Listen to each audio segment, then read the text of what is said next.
Welcome everybody to Bugbears and Brews. My name's Brian, and today we're doing Encounter Recap number 17 of our Storm King Thunders campaign. Starting out, we have two new players at the table.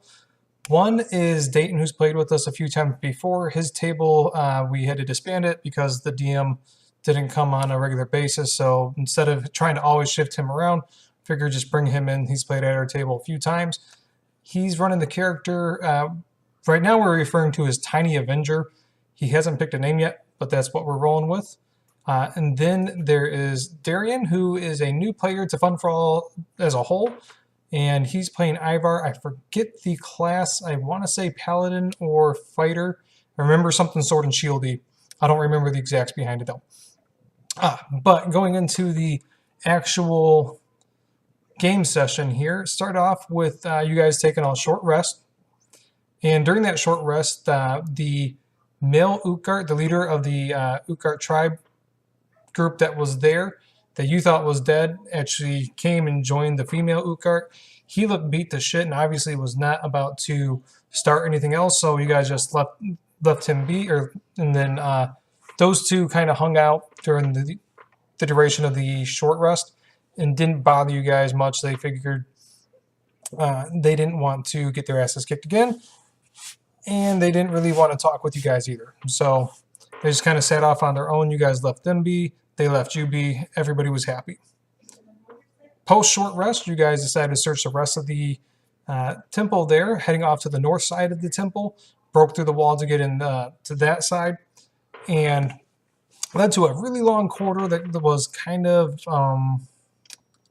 barracksy or guest room or something like that. You couldn't quite tell. It was some sort of sleeping quarters, but what it was, it's hard to say because the furniture was all gone and whatnot. So you could see like beds made out of stone slabs and like a desk on each of the rooms, but as far as other furniture wasn't around. And that was a really long hall, went like 400 feet or so. And as you guys exploring and looking through all these rooms, you did find a crack in the wall that was big enough that medium people could go through, but Moog would not be able to go through that.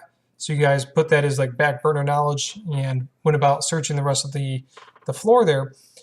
And as you got towards the end, the wall opened up and it revealed a big old stone trap type, stone rolling ball, Indiana Jones-esque, and started coming right for you guys.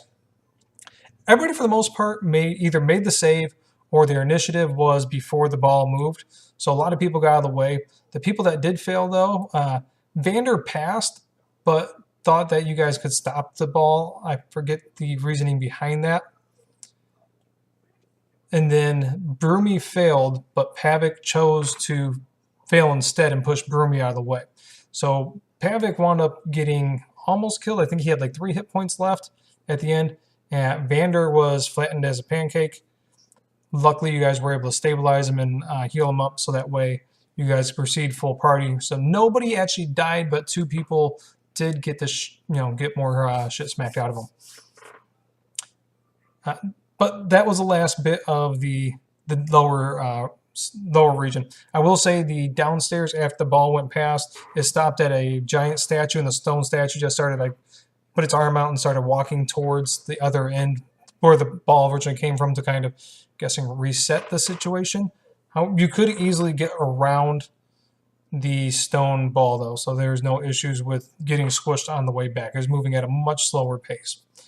Searching upstairs, it was done in a much cautious manner because once you got upstairs, there was a statue it's like a stone. Was it a stone giant or a storm giant casting a spell of some sort? It looked like. And so you guys decided the first one had a giant, and we wound up getting smacked by a boulder.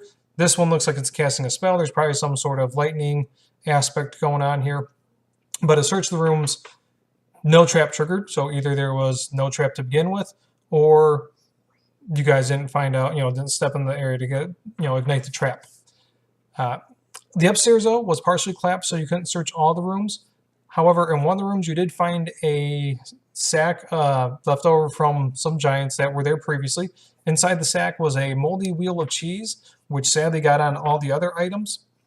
There was a like a shell brooch of some sort and then there was a long shard that clearly was resonating some sort of magical energy. What it is, you don't know. But you clean the cheese off of that thing and you pocketed it for the time being. From there, you guys decided, let's go ahead and check out the crack in the wall. Moog couldn't go through because Moog was too small. Vander didn't want to go because Vander was still seeing stars after getting ran over by the giant ball. And Broomy was told she can't come because Broomy was too little and could be dangerous for her. You guys, want her to join as much as I can, but throwing into an absolute dangerous situation is, you guys tend to avoid that.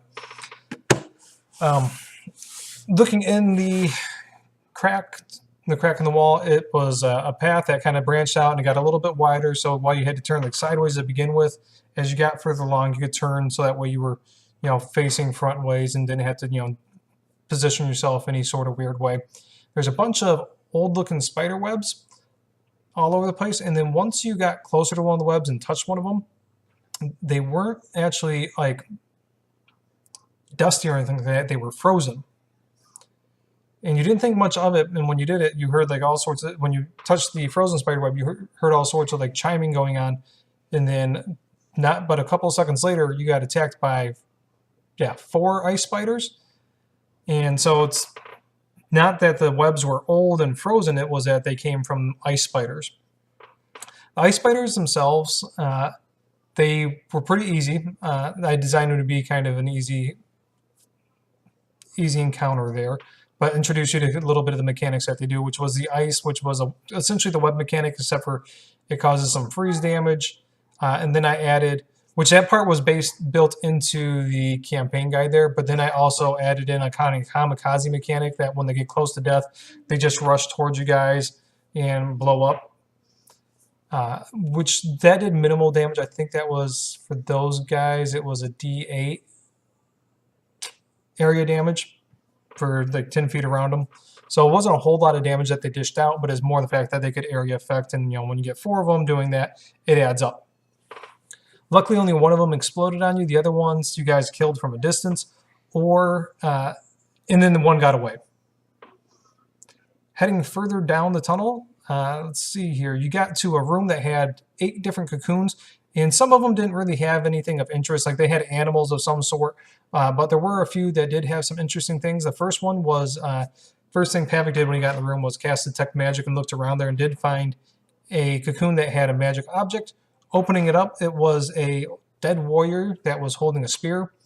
Later on, you guys found out that it's a Spear of Returning. So what that is, it's a +1 weapon, and then if you throw it at the end of your turn, you can command it to come back. So you can't throw it 3 times or 2 times in the same turn, but you can hit somebody with it once and then throw it, and then it'll come back to you at the end of your turn. The other one, which you found out by testing the spear, was one of Britch's bitches, the one that fell off the cliff. An ice spider somehow went down there, grabbed Britch's dead bitch, and brought it up. The third one of interest was a still living Utgard man, presumably the missing warrior that the shaman and the tribesmen were looking for. And then the fourth one was Darian, our new player, playing Ivar. And during this whole time when the combat was going on and the players were investigating, I kept on having him do perception rolls, and he kept on failing them hardcore. So each time he was hearing these noises in his, as he's wrapped up in this cocoon, kept on bringing him into like a dreamlike state. Oh, he's hanging out at a bar. He's on a nice beach. Kind of all explained it well. It was a lot of fun to do. And like I said, I forgot what his class was. I apologize about that. We'll find out on Wednesday. And then he had a pretty funny backstory moment when they asked him what he was doing there. He just said, he was walking around on the mountain one day, and then all of a sudden this donkey mule just fell right in front of him and smacked into him, and so he became unconscious. And then from there, he doesn't know what happened. Which in this case, it seems like the spiders got a hold of him and drug him up there. I didn't put any sort of penalties or anything like that on him for being cocooned or anything like that. It's just a way to introduce him into the story and make somewhat of a sensical. So there's no penalties for him being webbed up for a couple of days or anything like that. So he did have his gear and all that as well. So he joined you guys for the rest of the session there. Looking through the cave the rest of the way, you did find an exit that led outside. So within the ice tunnels, there was a ledge there that led outside. However, for your group, it's probably not a realistic thing since it leads to a cliff and Moog can't get in there, but it's nice to know about. Then you came across the Ice Spider Queen nest, burnt a hole in the webbing to get through into there. And the Ice Spider Queen, I liked this fight. I felt it was really well balanced. It had some interesting mechanics. The only thing I didn't like is I tried to rush it a little bit, so I didn't put out maps or minis. And not that I always do maps and minis, but there's some fights I like to use maps and minis, and this probably would have been one of them. Darian kind of alluded that he was short on time though, and I wanted him to get a full combat in, so I forwent the map and minis and just went with kind of like a tactical drawing map and circles and said, oh, this guy's moving here now. Not quite to scale, close enough that everybody got the picture, but as I said, I thought this one would have been a little bit better with maps and minis. The Ice Spider Queen is kind of, you guys thought it would have a lot more hit points than it did. Realistically, I probably should have buffed its hit points up a little bit more than I did originally. But some of the mechanics it had is it had a whole bunch of egg sacs on its back, and then it could unleash some of those egg sacs, and then a insect swarm would join the fight. And then additionally, the other giant ice spiders around there could climb up on the queen and cast their web, and if it and then it created kind of armor for the Ice Spider Queen, which gave it a +2 to its AC. So this thing started out, I think, is at like 17 AC to start with, and at the end of the fight, it was at 21 or 23. I don't remember if we got 3 or 4 webs on, or 2 or 3 webs on it. So that was fun to see. Like, you guys initially hit on 17, and the metagame knowledge came in. Oh, 17 is a magic number, and then next the Ice Spider goes and adds some armor to it, and then you guys go to try to hit it again, and no, the 17 is not the magic number anymore. So the spider became a little bit harder to hit, which kind of offset its squishiness of it. And then when the Ice Queen died, hive mind mentality went, and all the spiders just started charging and blowing up all around the place. Nobody died from the explosions or the spider ice explosions, whatever you want to call it, kamikaze deaths, but there was some damage spread there. Search of the lair, no goodies or anything like that. Seems like whatever they had would have been found in the cocoon area. So you guys went back out, told Moog and Broomy and Vander what else, or not Vander, wow, Inigo. Sorry, anytime I mention Vander in this, it was Inigo. Vander was Don's old character. My notes, I accidentally put Vander, and now that I'm reading it, it's Inigo. So anytime you hear Vander, think Inigo. I apologize.